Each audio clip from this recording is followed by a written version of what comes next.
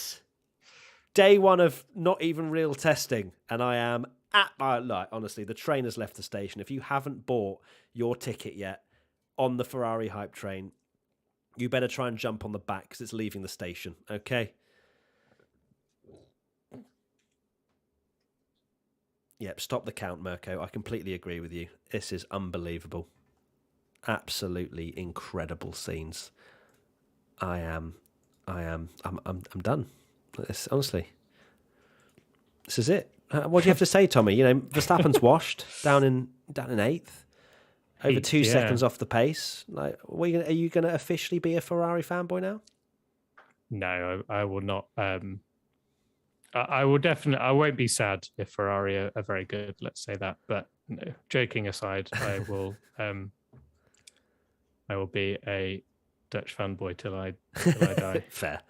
So Sainz did a 1 minute 20.416, getting himself up to P2. Still 2.5 tenths away from Leclerc, but a very nice lap time from Sainz. And, well, I am trying to remain calm here.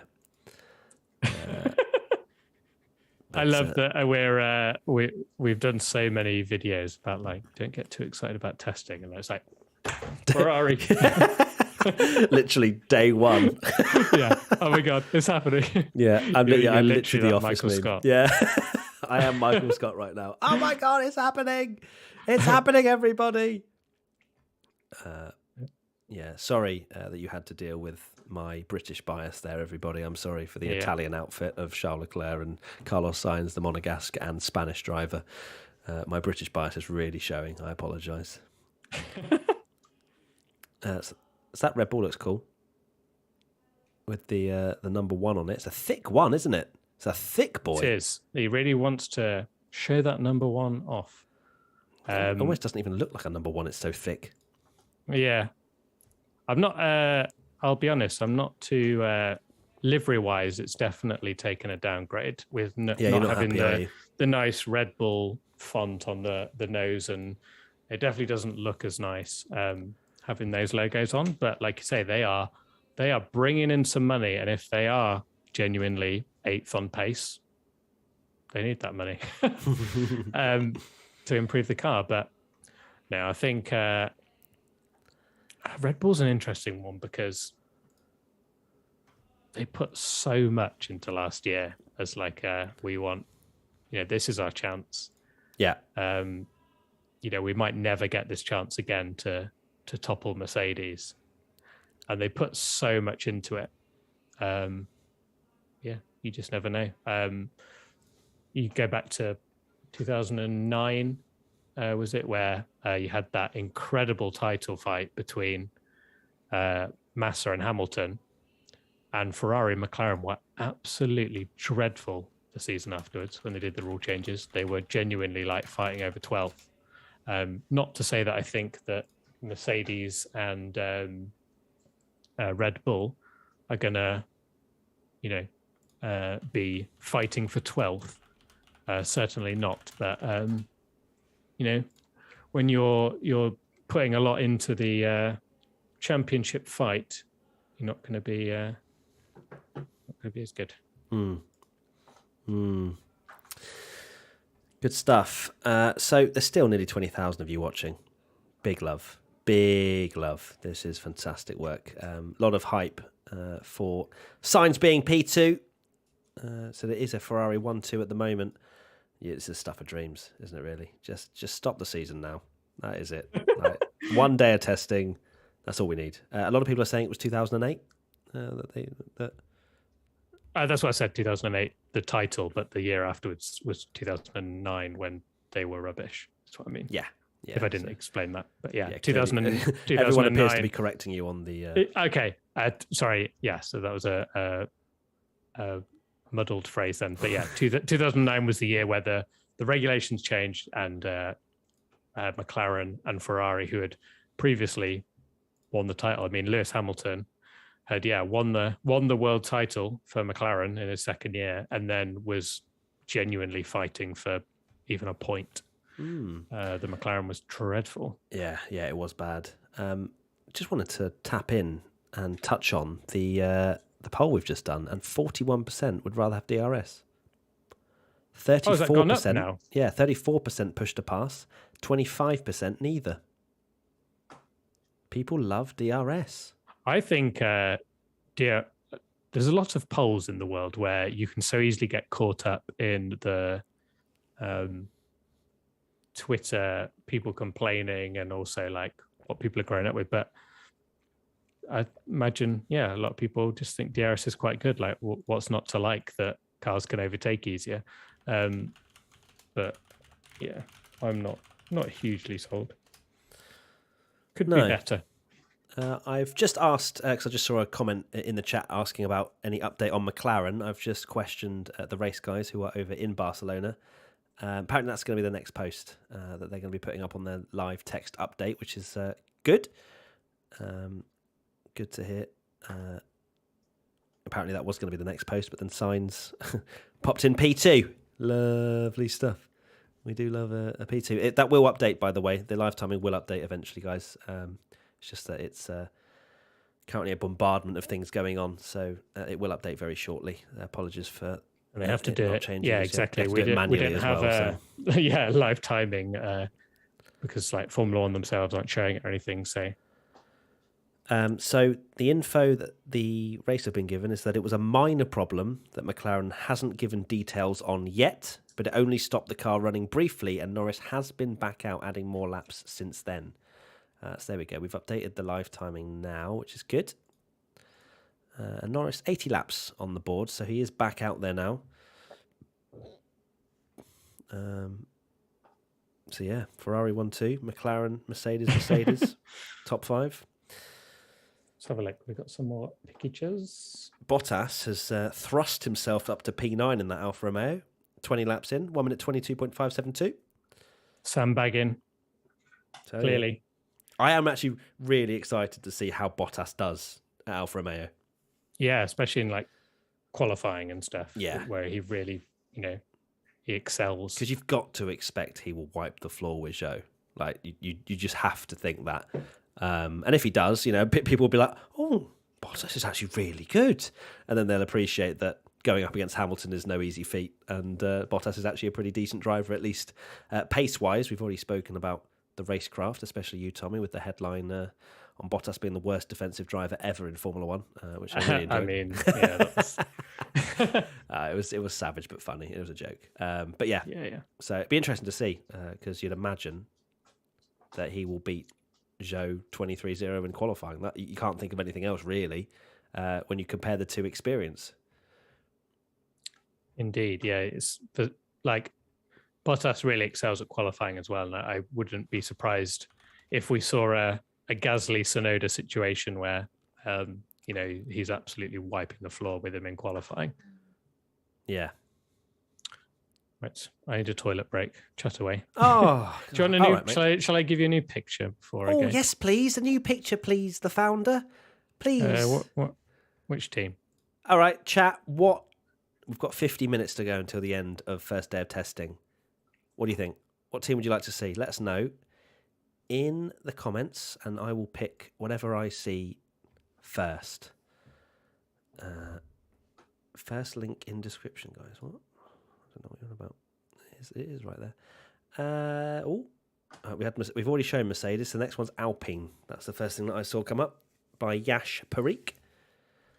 Do we have any Alpine? Right, yeah, we have a new Alpine shot of that striking livery, which I do think looks a lot better on track. I will say that. But I still don't love it. But it's something. I'll give them that. You don't miss it, that's for sure.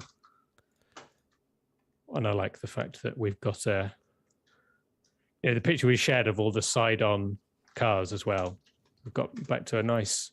Sounds really, really basic and like, colours. Lovely. Sorry, nice. Tommy, you can't look see... at an F1 car and think that I just want it to look quite nice, but also enjoy the performance aspect. It has to be one or the other, Tommy, okay? You either like the look of it and therefore you are not an F1 journalist, or you like the performance. Yeah, and that was some really poor journalism from you there, Matt. I'm very disappointed. God damn it. Right, I'll be back in a bit. Thank you very much. Okay, so as Tommy goes to the toilet... I hope there's some top journalism insight. I will be journalisming right now. So there goes Tommy. As we now put up a picture of the Alpine. Here it is. What are we thinking, chat? Let me know. Does it look nice to you on track? Or is it still... I mean, for me, it just looks like, stickers have been put in places that shouldn't be. Castrol, map-free, to name a couple. Do we think it looks nice? Are we a fan of it on track? Have we changed our minds now that we can see it actually being, circulating the circuit of Barcelona, Catalonia? Or are we still not particularly a fan? I can see the comments coming in now. Yeah, not a lot of... It's weird. There's some people that are like, this is the best livery I've ever seen. Like, I'd say a minority say that. On the other side, I think you've got more that are like, this is horrendous. And then some that just go, straight down the middle. It does split the opinion of the Formula One community. But I think it's more on the negative side than it is the positive side. I prefer the pink livery, but then there are weird, jagged edges to it towards the rear, which I'm not a fan of. And it's like a downgraded Racing Point, the other one that they're going to be running for the first 2 races of the year at Bahrain and Saudi. Still looks like chewing gum, Ollie Smith reckons. Interesting. Okay, let's see. Let's see what... So the stop only cost McLaren, the thing I was telling you about where Lando came out the pits, had a problem, then got rolled back in. Only cost them around 15 minutes, apparently. It felt like a lot longer. At least they weren't clocking laps for quite a while. Norris has since increased the team's lap tally to 83 for the day. Now, I'm getting a lot of this information, as I've mentioned previously, from the race, as we are under the same umbrella, and they are very, very talented guys over there, and getting a lot of their information from the text updates that they're giving, which we have a link in the description for. Gary Anderson answering another question. This one from Daryl says, are you able to devise a Franken car using what you feel are the best design solutions from the key design areas so far? Also, I assume Franken car just being like the ultimate car. Also, the cars all look different for now. How quickly will every team agree on the best solutions and all cars will look very similar? So Gary has said, it's very early days. Sorry. It's very early days to be trying to build a jigsaw from what we have seen so far. I would also prefer to call it a Gary car. If I didn't have them on my car already, the parts that I would be looking at researching would be a full-width slotted flap front wing element with a reduced inboard loaded flap package, a pull rod front suspension, the side pod leading edge on the Red Bull, a pull rod rear suspension and the Red Bull diffuser, and rear beam wing concept, also moving some of the cooling exits onto the top body surface. I'm pretty sure we will see constant convergence. I think we need to see how this test unfolds, and then we can see if a team that has gone down a specific route is either better or worse. Being different is not always a guarantee of performance. And I think, Gary has said that he's been very impressed by what the Red Bull have shown, thinks it's very aggressive, but then that last sentence also says, okay, it might be different, it might look like it works, but there's so many different components on a Formula One car to make it work. Only the team really know if it actually is at this point, because we're not seeing performance runs. So Gary reckons to try some of the concepts that Red Bull are bringing to the table in day one, and clearly quite impressed. But whether it works or not is another matter, and one for huge amounts of debate, I'm sure. Huge amounts of debate. Tommy, I'm sure, will be returning. Oh, I am. I was just, small noise. I could just hear your incredible journalism from across the room, and I just had to get back. Oh, you are sarcastic. Oh dear, it's good stuff. It's good stuff. 45 minutes to go till the end of testing today, and we are very much in a Ferrari dreamland. Charles Leclerc from Carlos Sainz, as you can see on your screens, they have done 136 laps now. Verstappen with 131. Hamilton and Russell combined are on 122. It's a good job by a reasonable addition, isn't it? Especially with how tired I'm feeling right now. Alonso's done 123 laps today as well, so not far off Verstappen. So there's been some strong running. And finally, Alfa Romeo are getting some laps on the board. Jeez, they're currently on 32. So that's good. But Haas, there's been no sign of Haas. Now Haas are the least mileage team of anyone. Yeah, all that development time. Formula One have just released a video that I'm just watching on Twitter of all the cars on track. There's actually some footage you can watch from Formula One of cars on track on Twitter. No. Yes. But yeah, the Haas has got to be the biggest disappointment of the day. That they obviously weren't. I don't think anyone realistically, despite all the banter, was expecting them to be incredible. But I think the very least you were just hoping they'd be back in the midfield, which obviously, they might have some very good pace, but just really disappointing. I mean, Haas have just tweeted, this afternoon's running has been disrupted by a damaged floor. The crew are continuing to work hard on repairs so that Mick can add to his 8 laps before the end of the session. So that there's an update from Haas. Oh, thank you. Good on them for messaging. Putting Kravitz. on Twitter for us all to know. Thank you very much, Tom Kravitz. That was fantastic. Yeah, so Haas having some problems. That floor damage would suggest that either the curbs are being too... I imagine the curbs have been attacked too hard, whether that was by Mazepin in the morning or Mick Schumacher after his 8 laps, but that would suggest there's been some kind of... Because that was a point, wasn't it, earlier today, is that guys from the race were saying that they're going to have to treat the curbs very differently to what they have done in the past. Just about to say that, that is it not fair to say that the floor is now more important than ever? So in those races where, was it Qatar last year, where Verstappen got a bit of floor damage and then kind of was like, oh, I'm going to have to drop back and settle a bit. I imagine, you do that in 2022, that's all your aero. It's probably the equivalent of like knocking your front wing off or something. Yeah, definitely. So they have to make sure that they're on top of that.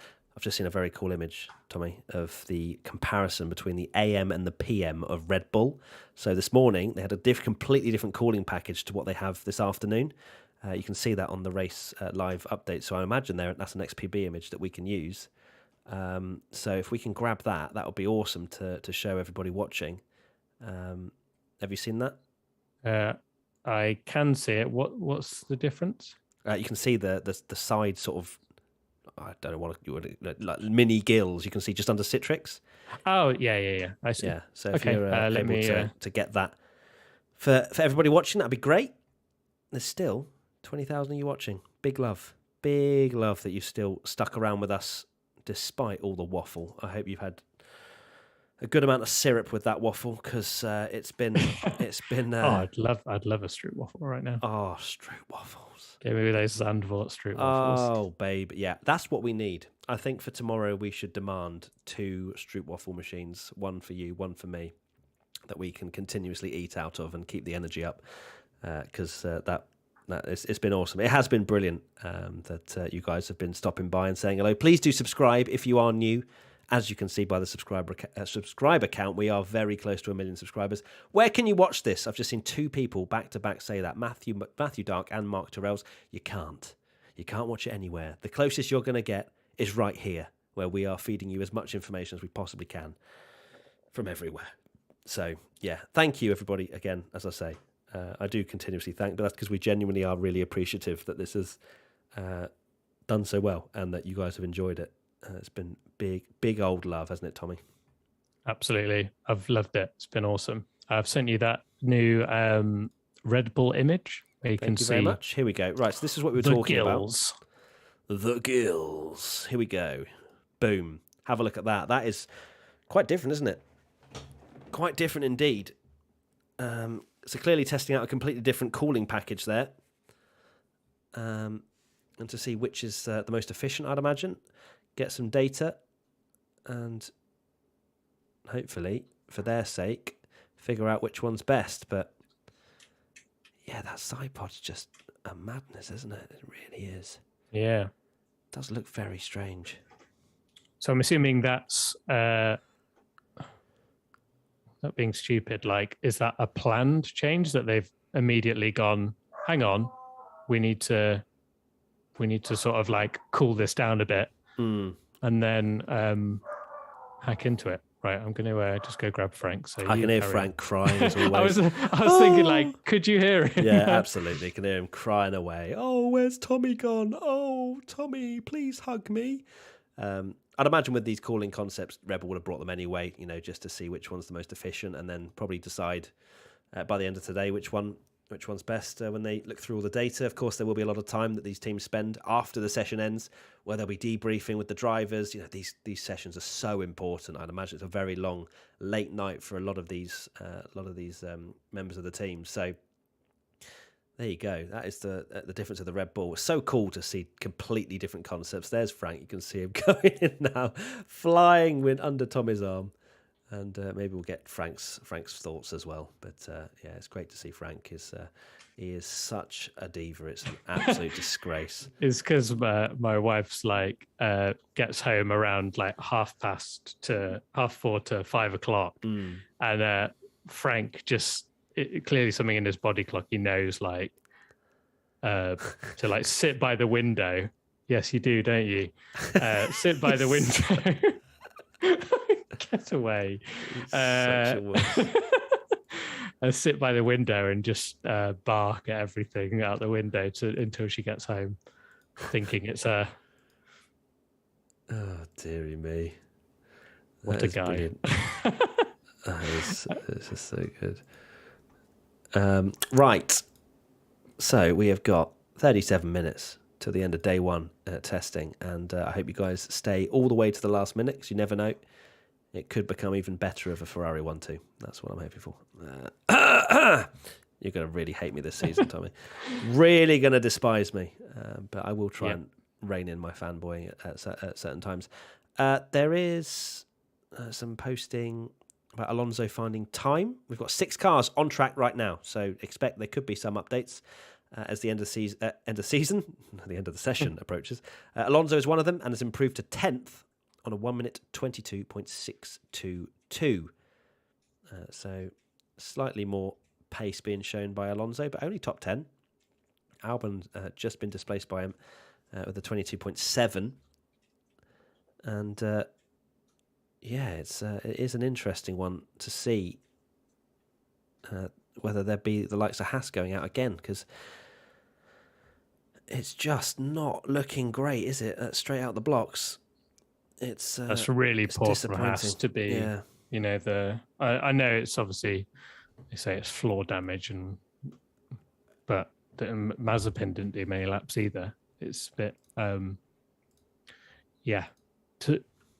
when you sack off and are very open and like sack off the season and say, I know they did provide updates and a lot of that was a bit rubbish, but the fact that they were so vocal, like, just ignore this year, it doesn't matter. We're focusing on the new regs, ignore us. It's just it's just not great when you then appear and can't do more than, what have they done? 28 laps. Yeah, it's bad, isn't it? When, it's really bad. Yeah, everyone else has done loads. Right, talk for 20 seconds. I need to send a message. Thanks, Tommy. Okie doke. Let me have a look at the times because, so still a Ferrari 1-2.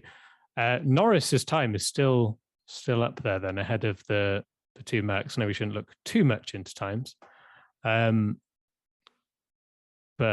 I don't know if you've gone into this already, the Scott Mitchell's McLaren problem. But Scott Mitchell says Norris's brief stoppage earlier was caused by a protection mode on the power unit that McLaren runs in testing. it needed to be reset in the garage like a quick Control-Alt-Delete, and that's probably not too far off what it's like, because these cars are very computer focused. I mean, you see them at the start of the races with Okay, we're the back. guys with their laptops at the side of the cars. Oh, Norris has gone fastest just as I speak about him. The dream's over. Oh, the dream's dead. That's it. Ferrari, it's over. I just tweeted Norris fastest, Ferrari dream over. Oh, people are going to absolutely despise me. It's all bants. It's all jokes. I really don't. I'm just delirious at this point. Ferrari 2022. This is our year. 30 seconds later. No, so yeah, Norris. So what's he fastest. done? What time's he done? What time has Norris done?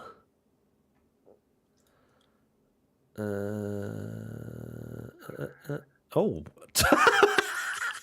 What? I just heard you go, like your throat was My throat just, yeah.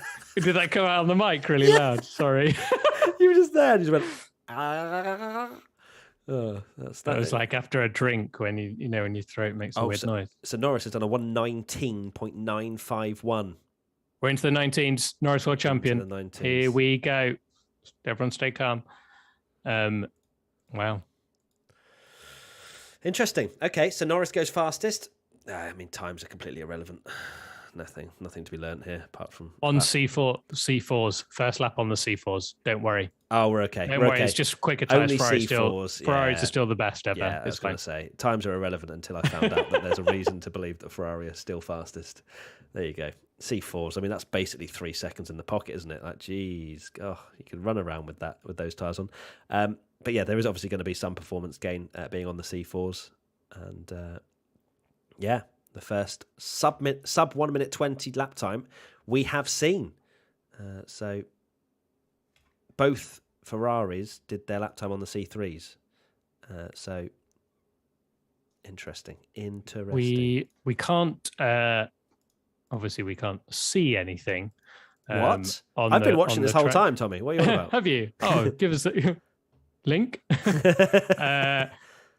But the pictures now on XPB, I'll just share one for you, just to give a bit of a indication of track conditions. That all the pictures now look like this, which kind of show you that the session's sort of winding down, coming to an end. All the sunset pictures are now appearing.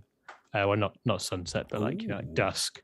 But dusk yes, vibes. we won't get much technical analysis from these pictures because they're all just. Oh my god! The cars are just you can't. I'm literally. I can only just about see that's an Alfa Romeo. Yeah, I didn't know until I opened the image. When I see the image small, you cannot tell which car's which in the light at the moment because it's just So they're the kind of on track conditions for those that want to imagine they're at Barcelona. One thing actually, close your eyes. I saw a lot of people annoyed at. Just want to make sure this is right. I'm sure the race will confirm this, but Barcelona testing. A lot of people love to go to Barcelona testing, and fans can't go, right? No, that's my understanding. Yeah, so that's another thing that obviously we're all complaining at home that we can't go. Sorry, we can't see anything. But fans like to go to testing because it's one of those things where it's the first time a lot of fans obviously get to see the cars on track. It's good value for money. Can you imagine? Tickets are cheap. Genuinely, they're like testing. I reckon they would have sold out in like minutes. Like genuinely, they would. This season, because this season, like the hype of this season, how many like new Formula One fans have come in for the amazing season we had, and Formula One is bigger than ever right now. But that's another thing that we've not spoken about is that people that it's part of their daily sort of yearly thing is going to testing. I know a lot of people love to go to Formula One races to meet a driver and get autographs and things like that. And I think testing is probably your best shout, because it's a lot more. Yes, it is a weird one, isn't it? It clearly suggests, rumours. There are rumours, but for F1 to say no to selling tickets to, well, actually, to be fair, that'd be the circuit, wouldn't it? There must be there's money been exchanged somewhere, because the circuits pay to host, don't they? But they then get the money back through ticket sales. So clearly there's something going on there with a deal or whatnot. But well, Bahrain, obviously you can go to. I guess this is easy to say from the UK, but obviously getting to Bahrain for a lot of Europeans is not as easy as going to Spain. But obviously you can still get flights there. And actually they are doing a quite cool thing where if you have a race ticket to a Formula One race, you get in free for testing, which I think is quite nice cool. idea. That's very cool. I like that a lot. Like that a lot. Because I guess you're making the trip.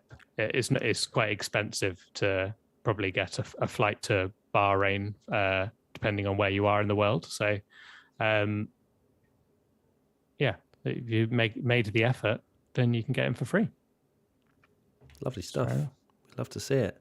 That Norris time will update very shortly, by the way, everyone. I know it says he's first, but not with the updated time. That will change. Do not worry. It's all manually done by It's just Matt fanboying. Yeah, I don't want to change the time. Basically he's in our Slack channel now going, don't you dare change it from a Ferrari 1-2. You can put him first, but don't change his time. Okay, yeah. Sarcasm warning. Sarcasm warning. Sarcasm. Trigger warning. Trigger warning, sarcasm. Norris is first, and good stuff. Mick Schumacher apparently is out there again as well. What else have we got from the race? We've got a question about the Red Bull cooling. So obviously we showed the picture of the Red Bull altering its cooling method. Literally the question is, how does that work? They just rip out a part of the bodywork? And Gary Anderson says, as you want the cooling of the car to be adjustable, all Red Bull will have to do is to change the bodywork to one that has an opening to expose those louvres. It's all part of the design, so you can effectively tune the cooling to suit certain conditions. You never have one cooling spec, but arrange to cover everything from the coldest day to the hottest. So that's interesting. So it depends on the temperature and how intense those situations are for the car. Anything else? Not particularly. Norris. I wonder if anyone else is going to go out on the C4s then. I wonder if those guys know or can see. Yeah, it'd be good to see the Ferraris go on the C4s and do a 1 minute 18.4. It's good bants. Okay. So, Tommy's asking the question.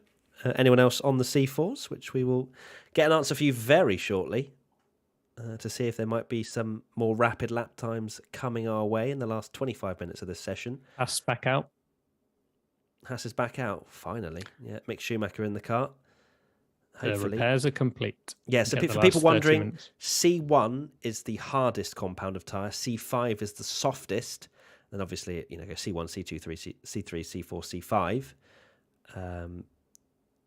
So nobody else is on the C4s at the moment. No, Sainz ran them earlier, but didn't want to show that Ferrari are so much quicker than everyone else. Sarcasm, trigger warning. Maybe this is where Haas just pop the C5s on and just go top with like 3 laps of running. Imagine the scenes. Imagine the scenes if Mick Schumacher just pops in a 118 on C1s. Oh dear! Just light qualifying fuel load and just absolutely goes for it. Doesn't Alonso and cuts the chicane? Just straight old layout. Do it, yes. And then they can't prove because there's no real footage or coverage. No one will ever know. They're gonna know. I've had someone tweet me called Eruptic HD when I tweeted, obviously joking, Norris fastest Ferrari dream over. He says, check the sector times, Matt. McLaren is running the engine high while Ferrari is chilling in the bottom of the speed traps.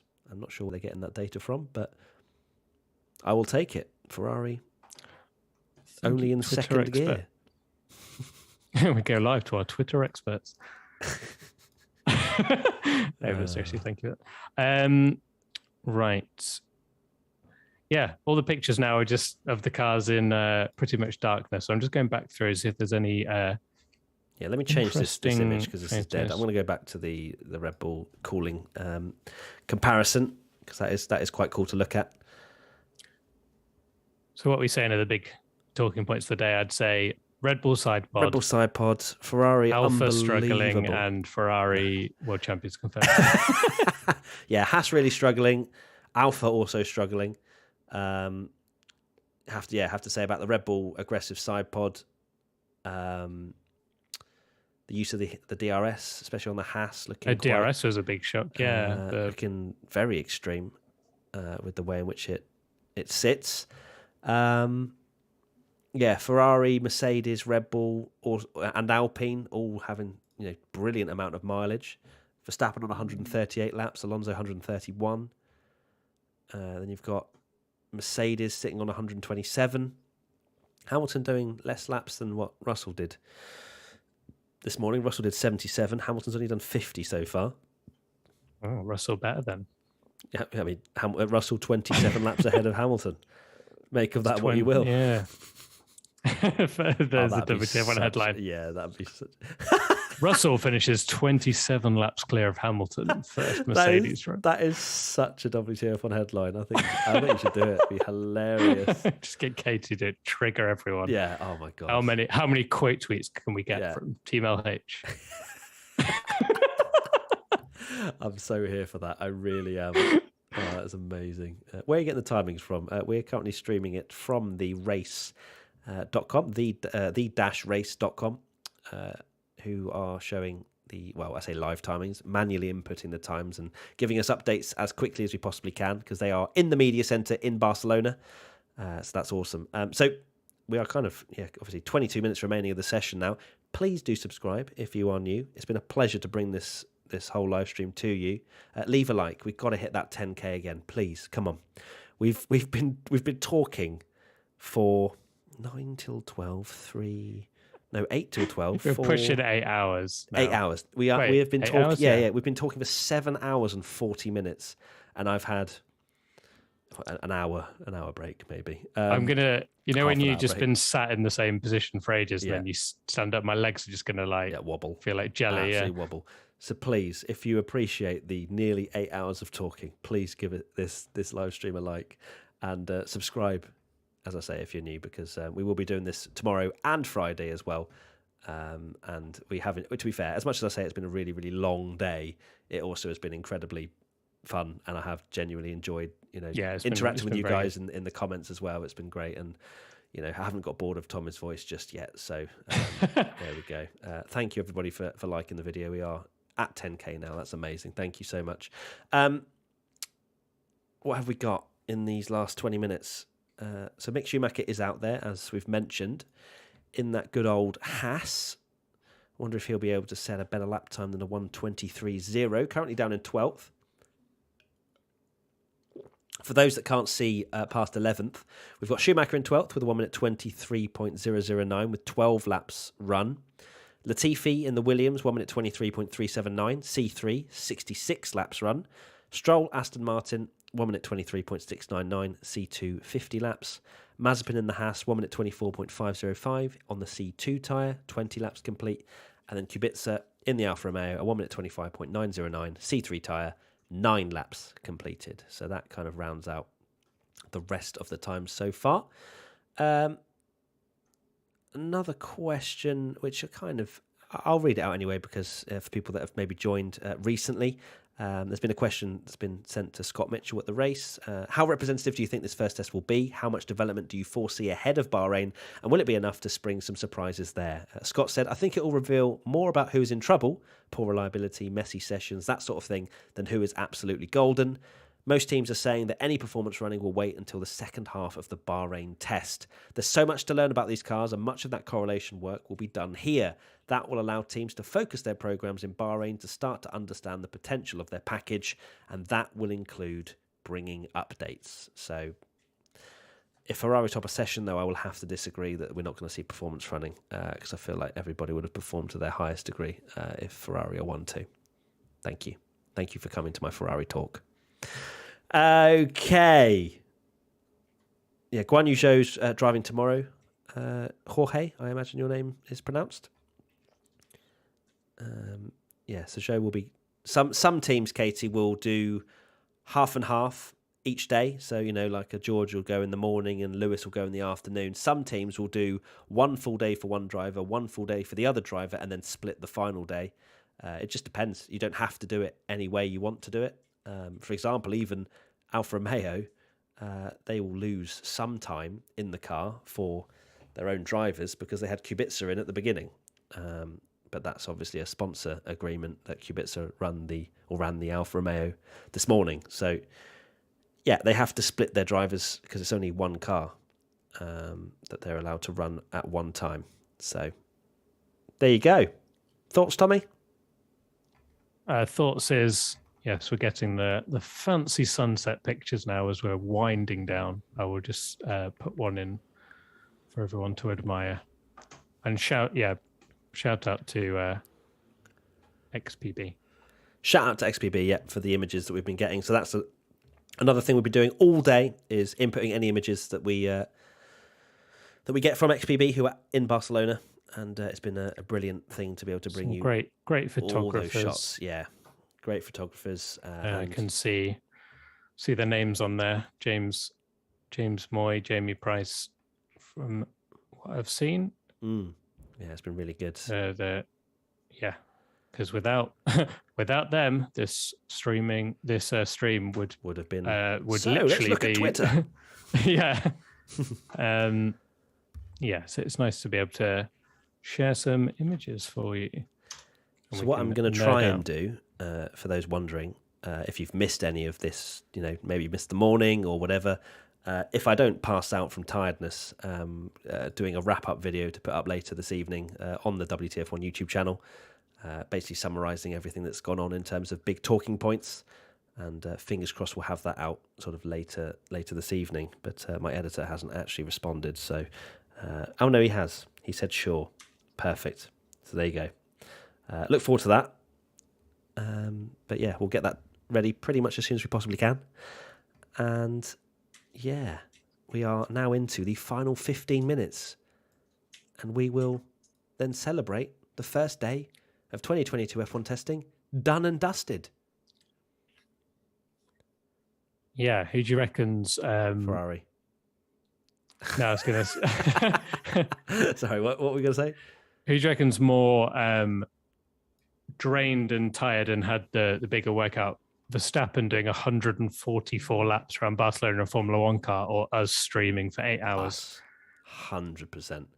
Maybe that's maybe that's our final poll. Yeah, it's yeah. I'll do that. Yeah, put that poll up. I'll put this image up that you've just sent me. That's a cool shot. That's a very cool shot. What car is that? Is that the Haas? I cannot tell. Yeah, it's the Haas. Boom. So that'd be Mick. It. That's a very cool picture, isn't it, chat? Yeah, let's see what people think. I reckon, yeah. We don't have the facilities. I think the answer is us, because I can't even write the poll. I'm tired now. My mind is mashed. Verstappen doing 144 laps. Us streaming for 8 hours. Doing 8-hour stream. Who's had the biggest workout? Who's the most tired? Who's the most tired? Who's the most tired?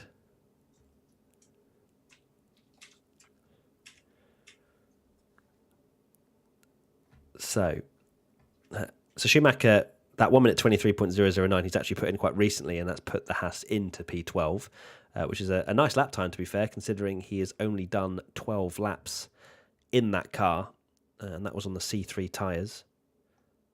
So that's good stuff. Good stuff from Mick Schumacher. He'll be hoping for a much more solid season, won't he? Yeah. in terms of reliability and not crashing. Because, it was... there were moments of, oh, okay, Mick Schumacher, pace, good. Like getting his elbows out at Hungary, for example, last year. But then there were times where you go, God, you are crashing a lot. Wasn't it? Didn't he crash in Hungary as well, didn't he? Yeah, he did, yeah. Does WTF1 have a Discord? Well, if you join Team WTF1...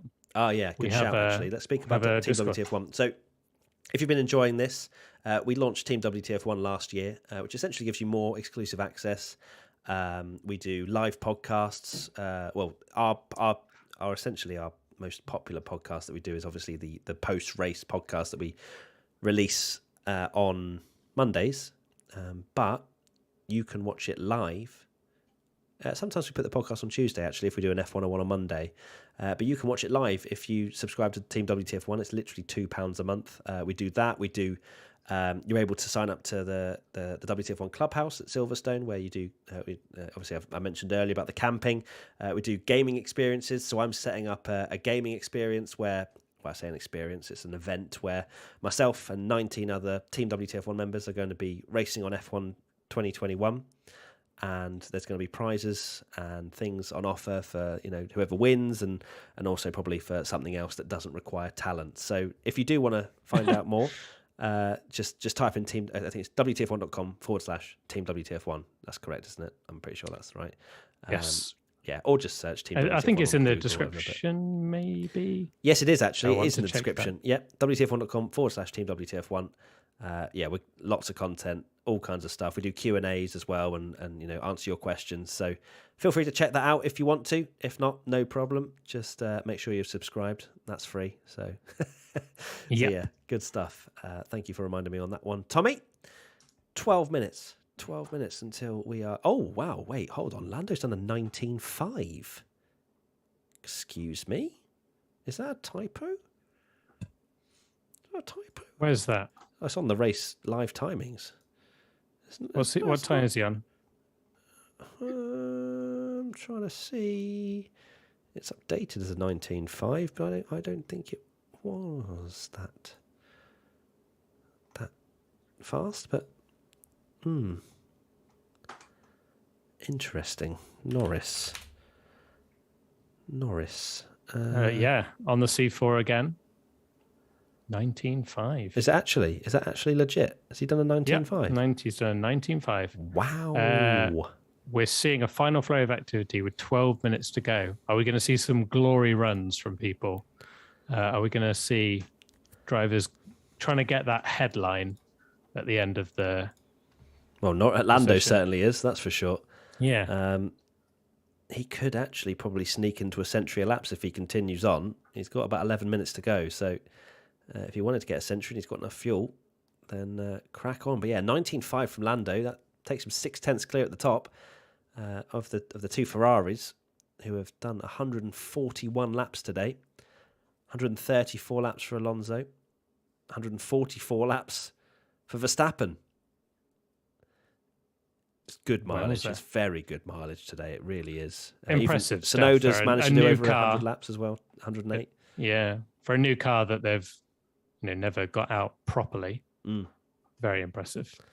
Yeah, incredibly impressive. Alfa now have clocked up, still 32 laps. So Bottas is not running anymore, from my understanding there. Ouch. Talking about teams in the hundreds, and then to go to that, it's like, oh. Yeah. Big shout out to Alonso as well. Like, he's getting on a bit, and he's had 136 laps today. So that is a big statement of his fitness, even at his fine wine age. Yeah. Fernando Alonso, just an absolute machine. You could see Fernando Alonso, once this comes to an end of him doing F1 again, doing things like the Dakar rally until he's 60. Yeah. Oh, 100%. 100%. He'll be Carlos Sainz's dad, Carlos Sainz. Yeah, 100%. Just be doing that.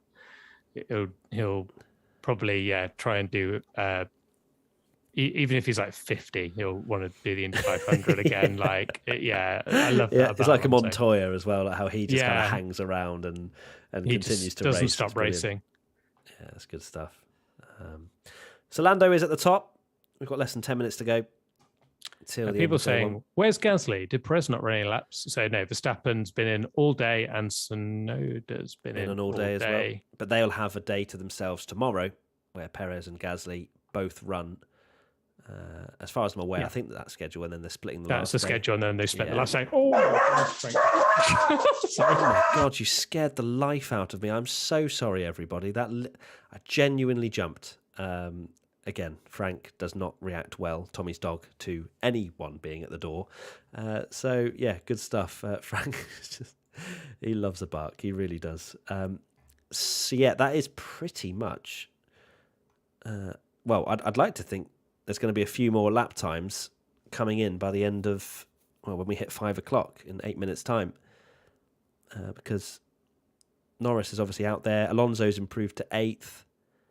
With a 21.746, still 2 seconds off what Lando's done. Verstappen has now clocked up 145 laps. I'm seeing the live timing updating quite a lot quicker at the moment now, which is good to see. But yeah, let's see what people are saying in the chat. Everyone's loving Frank at the moment. Frank.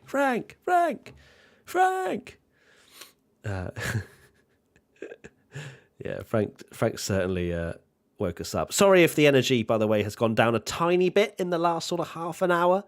It has been 8 hours worth of talking. So I can promise you there won't be much talking this evening. I will be locking and sealing my voice away, ready for tomorrow. What are you laughing at? I forgot that I'm looking after my father-in-law's dog, so there's now 2 dogs in the house. So yeah, we've got some crazy carnage from 2 dogs What's in the other dog? for the last back. So there he is. Hang on, I'm gonna you carry Baxter on because I in. just need to. Baxter, come here, mate. Come on, let's show off the other dog. It's a dog stream now in the last 7 minutes. Oh, come here. He weighs an absolute ton, though. I cannot lift him. Oh, he weighs an absolute... There he is. And there's Frank getting jealous. Frank's so jealous. The stream's gone to the dogs. I mean, of course it has. You know, the last few minutes of testing, you gotta have a bit of banter, haven't you? So now Tommy's got 2 dogs in the house. I'm gonna have to do some tactical microphone muting. Yeah, good idea. So Verstappen, I think, is still out there. He's got 147 laps now. Can he get to 150 by the end of today? He has done... I mean, we're getting towards 2.5 race distances for Verstappen today. That is crazy. That is absolutely redonkulous. Or maybe 2 1/3. But either way, it's a lot of laps, as it is for Alonso. Next up in terms of solo laps is Tsunoda. It's interesting. Hamilton's only done 50 laps, which I'm sure he probably would have wanted to turn a few more laps than that today. Who else would be disappointed? Mick Schumacher's only done 16. Kubica only 9. Mazepin 20. Especially for Schumacher and Mazepin, Tommy, where these are 2 very young drivers. They need time. Oh, he's actually disappeared completely. I didn't realise his camera's gone off. I'll just make the point to everybody listening. I think Mick Schumacher and Nikita Mazepin are 2 of the drivers that need the most time in a new car like this.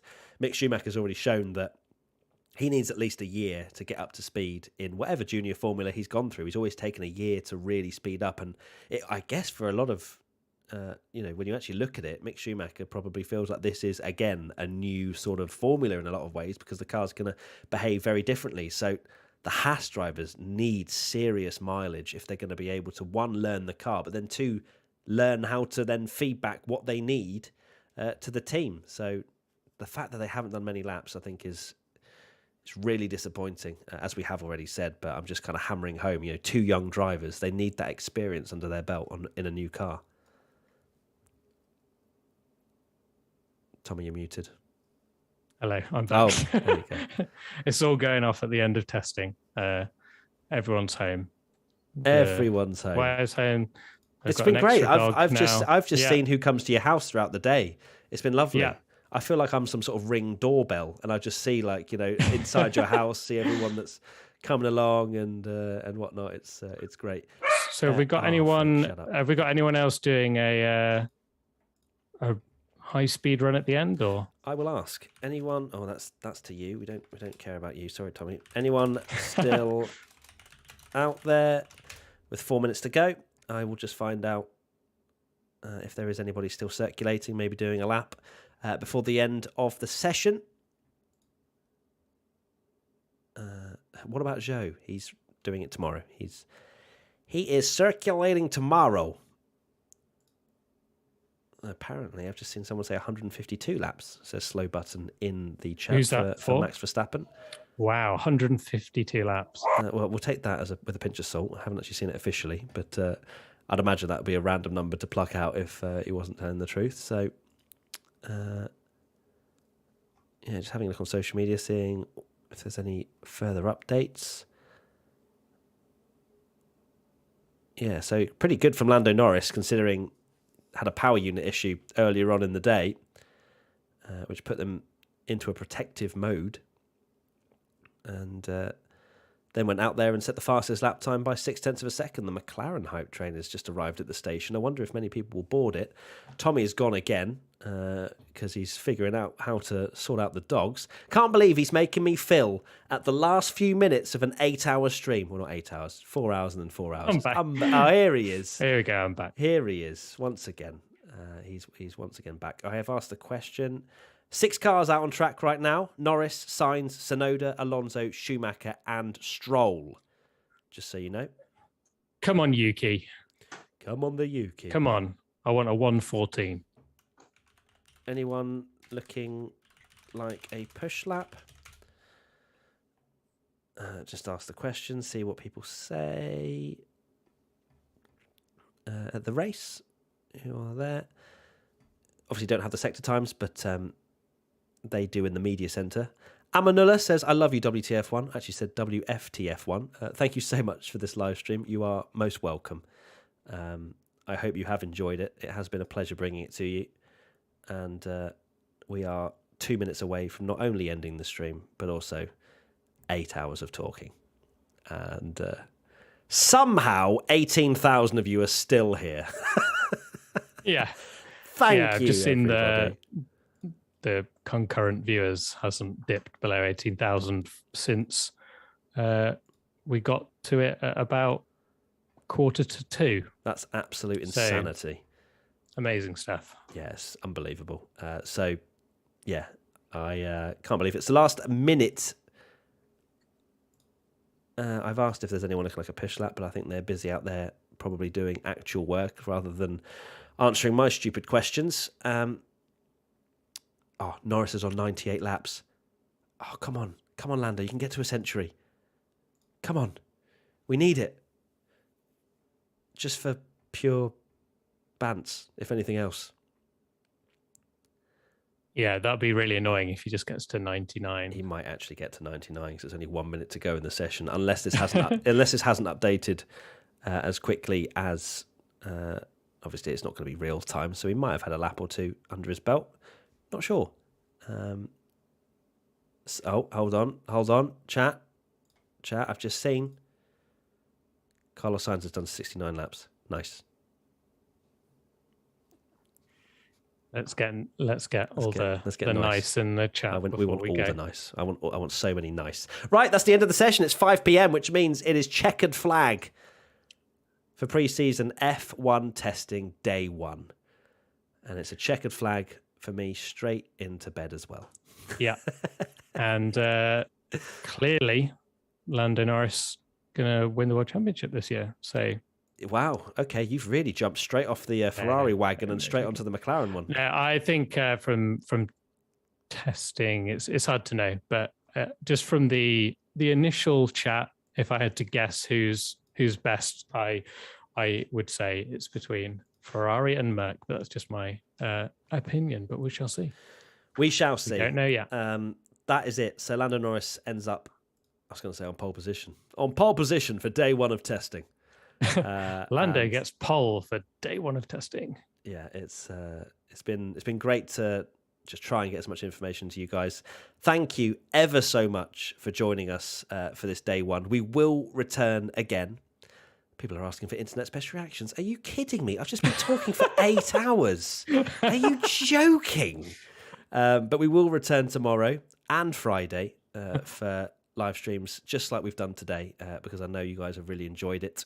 Please do leave a like on your way out. Subscribe if you're new, and tell your friends that you really enjoyed, if you did, this live stream, because we enjoy bringing it to you. And clearly, unless you've accidentally left us on and can't close your laptop, you seem to have enjoyed it as well. Tommy, can you give me your final thoughts, please, both about testing and also to our lovely viewers watching?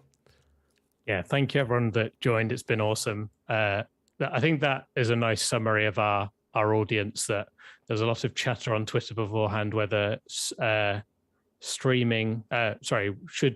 testing be broadcast or not. Obviously, we had loads of people in the chat saying clearly yes, and the amount of people that have come on board shows what a appetite there is for just seeing Formula One cars on track, to the point where people want an IBR. But I think we're going to need to have a light down. Yeah, well, I'm going to try and figure out a video to go out later this evening if my brain will compute. So look forward to that. But yeah, it's been an absolute pleasure, guys. And we'll see you tomorrow, 8 a.m. bright and early, where we go again for day 2 of pre-season F1 testing. It's been a pleasure. Thank you so much. Thank you to Tommy as well. Thank you, mate, for spending the entire day on the YouTube channel. Sorry in advance for all the work you have to do. And it's been a pleasure. Thank you, everybody. And we'll see you very soon. Bye! Bye.